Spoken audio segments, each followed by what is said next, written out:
नमस्कार। बिहार की राजनीति में पप्पू यादव और तेजस्वी यादव के बीच की जो अदावत है वो अदावत खत्म होने का नाम ही नहीं ले रहा है।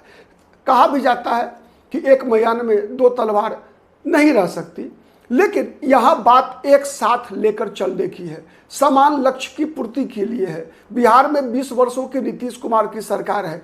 20 वर्षों के नीतीश कुमार के सामने 20 वर्षों का एंटी इनकम्बेंसी है। नीतीश कुमार का खराब स्वास्थ्य है। जितने भी सर्वे हैं उसमें तेजस्वी यादव नंबर 1 है।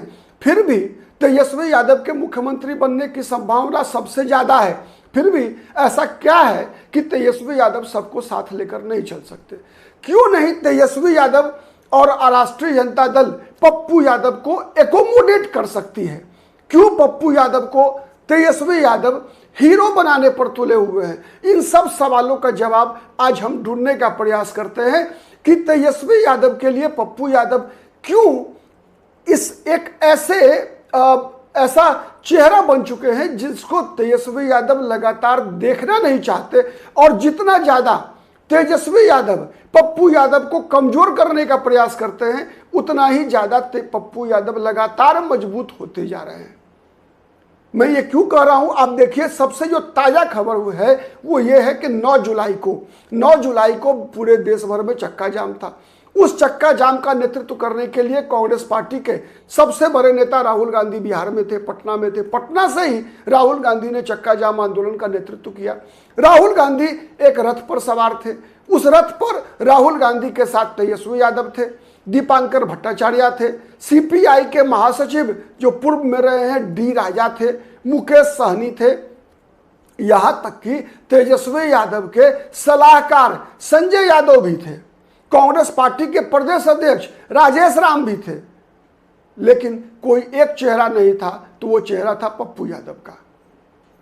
इनमें जितने भी मैंने नाम बताई है आपको, उसमें केवल एक डी राजा एक ऐसा चेहरा है जो राजनीति में पप्पू यादव से वरिष्ठ है, पप्पू यादव से सीनियर है। आपकी जानकारी के लिए बताऊं, 1990 में पप्पू यादव सिंहेश्वर विधानसभा सीट से, मधेपुरा जिला में पड़ता है सिंहेश्वर विधानसभा सीट, वहां से पहली बार निर्दलीय उम्मीदवार के रूप में चुनाव जीत कर आए थे।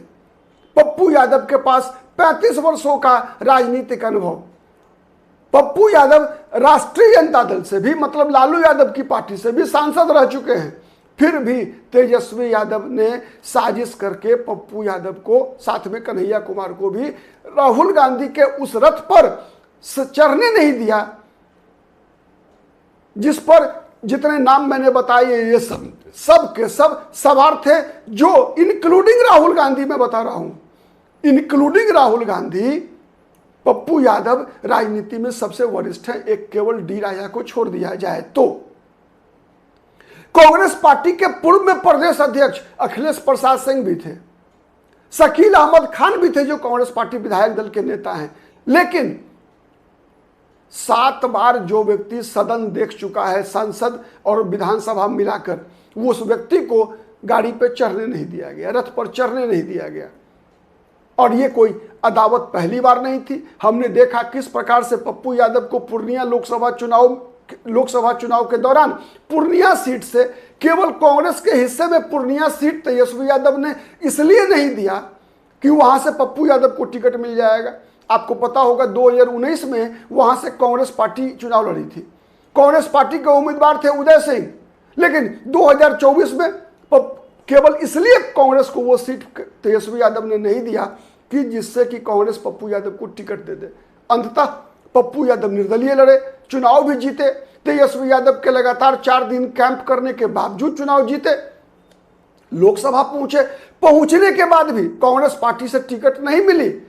कांग्रेस के जो तत्कालीन प्रदेश अध्यक्ष थे अखिलेश प्रसाद सिंह लगातार विरोध करते रहे पप्पू यादव का। उसके बाद भी पप्पू यादव जब लोकसभा चुनाव जीत कर दिल्ली पहुंचे तो अपने आप को कांग्रेस के नजदीक आज भी पप्पू यादव राहुल गांधी और प्रियंका गांधी को ही अपना नेता मानते हैं। बिहार में कांग्रेस पार्टी की जितनी भी गतिविधि है उसमें बढ़ चढ़ कर भाग लेते हैं। 9 जुलाई का ही कार्यक्रम देखिए।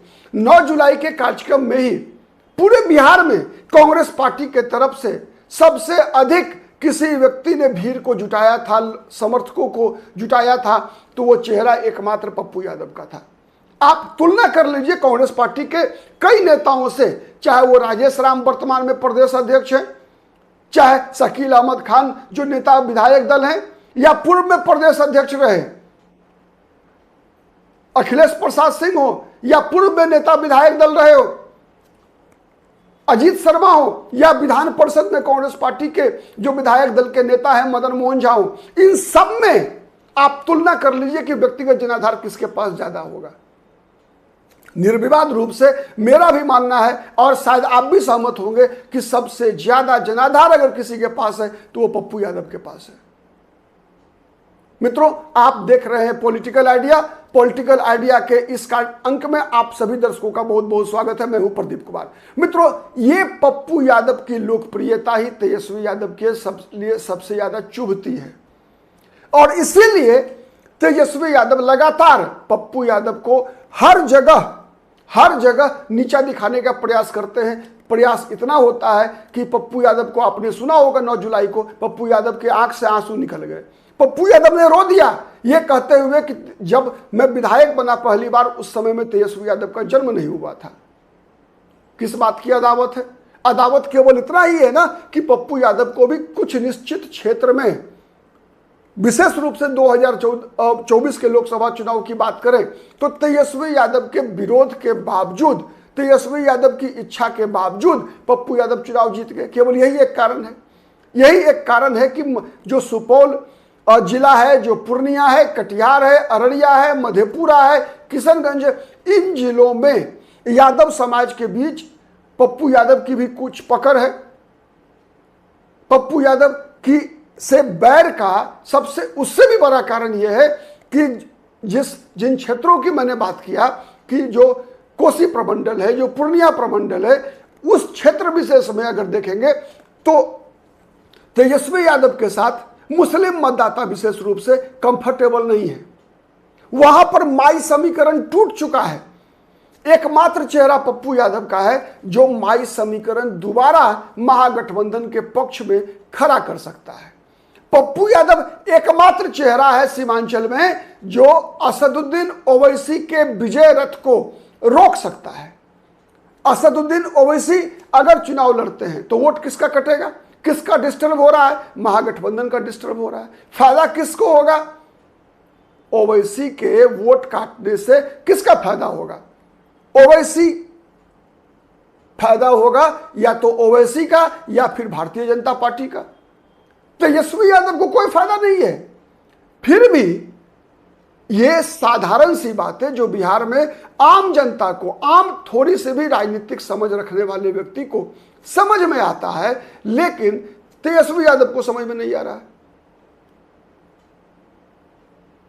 तेजस्वी यादव को यह बातें समझ में नहीं आ रही है, और तेजस्वी यादव अपने पैर पे लगातार कुल्हाड़ी मारते जा रहे हैं। पप्पू यादव को तो फायदा हो रहा है भाई। एक पप्पू यादव को जिस प्रकार से तेजस्वी यादव पप्पू यादव के पीछे पड़े हुए हैं, ये कहीं ना कहीं अगर देखेंगे तो राजनेताओं का एक कद होता है। पप्पू यादव तो मुख्यमंत्री पद के उम्मीदवार नहीं है। मुख्यमंत्री पद के उम्मीदवार तो तेजस्वी यादव हैं। तो ये सबको समेट कर लेने की, चलने की अगर जिम्मेवारी किसी की है तो वो तेजस्वी यादव की है। क्योंकि तेजस्वी यादव जो विपक्ष है, बिहार में विपक्ष का जो स्लॉट है, सत्ता में एनडीए है, बीजेपी, जनता दल यूनाइटेड, चिराग पासवान, उपेंद्र कुशवाहा की पार्टी और जीतन राम मांझी की पार्टी एक तरफ है। दूसरा तरफ जितने भी दल हैं उसमें सबसे बड़ा दल अनडाउटेडली, निर्विवाद रूप से तेजस्वी यादव का दल है, राष्ट्रीय जनता दल है। तो ये जिम्मेवारी कौन उठाएगा? आज हमने देखा कि अगर एनडीए की बात करूं अगर मैं, तो हमने देखा कि जब बीजेपी को, चूंकि वहां सबसे बड़ा दल भारतीय जनता पार्टी है, तो भारतीय जनता पार्टी किस प्रकार से त्याग करती है, ये बातें तेजस्वी यादव को सीखने की जरूरत है। कि पिछले लोकसभा चुनाव में भारतीय जनता पार्टी ने, 2019 लोकसभा चुनाव की बात मैं कर रहा हूं, भारतीय जनता पार्टी ने अपनी जीती हुई 5 सीटें, जीता हुआ सीट 5 सीट किसको दे दिया? नीतीश कुमार की पार्टी को। इसलिए कि नीतीश कुमार को बीजेपी को जोड़ना था। बीजेपी ने अपना राज्यसभा सीट, अपनी राज्यसभा सीट लोक जनशक्ति पार्टी को दे दिया। याद होगा आपको रामविलास पासवान स्वर्गीय, वो उनके निधन से पहले रामविलास पासवान, चूंकि एक सीट लोकसभा में नीतीश कुमार के कारण घटाना पड़ा था लोक जनशक्ति पार्टी का, तो बीजेपी ने उसको कंपनसेट किया अपने खाते से और स्वर्गीय रामविलास पासवान जी को राज्यसभा में भेज दिया। तो ये होता है बड़ा भाई होने का कलेजा। लेकिन यहां तेजस्वी यादव कहीं से भी बड़प्पन नहीं दिखता। आप याद कीजिए 2024, मुझे याद है 2024 लोकसभा चुनाव की जब अधिसूचना जारी हुई थी, पूर्णिया के लिए नामांकन नहीं हुआ था, सीटों का बंटवारा की बात महागठबंधन में चल रही थी। पप्पू यादव राबड़ी देवी के आवास में जाकर लालू प्रसाद यादव का पैर छूकर अपनी गलतियों के लिए माफी मांगते हैं।